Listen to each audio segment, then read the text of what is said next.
你有冇豬仔錢箱呢？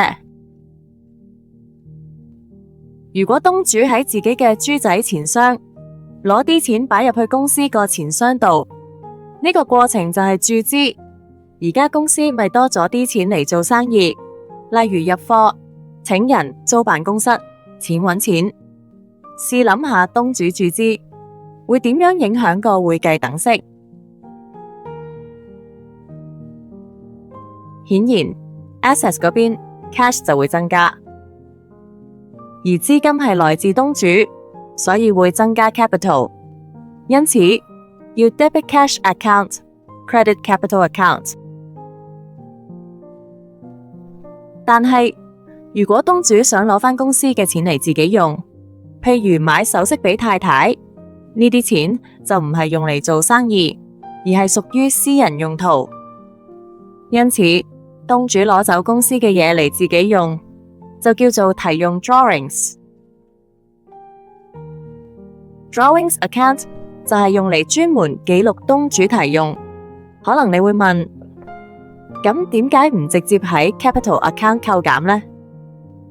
試諗下 capital account 係用嚟記錄乜嘢交易？其實 capital account 係用嚟記錄公司同東主嘅重要交易，例如公司最初投入嘅資源，平時好少出現嘅注資，同埋每年嘅賺蝕。一般嚟講，東主攞走嘢，梗係好過成日注資啦。咁即係代表間公司經營得順暢，先有嘢攞得走。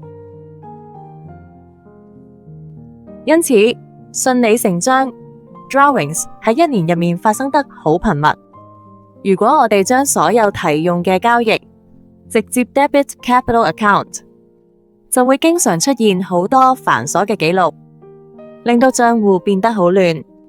既然如此，不如每次東主攞走公司嘅嘢時，都係 debit drawings account 先。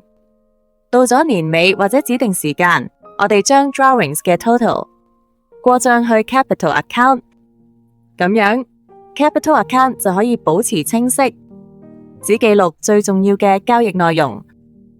希望呢個解釋幫到你更加明白 capital 同 drawings 之間嘅關係。下次見。搞掂 BAFS，隨身學，隨心聽。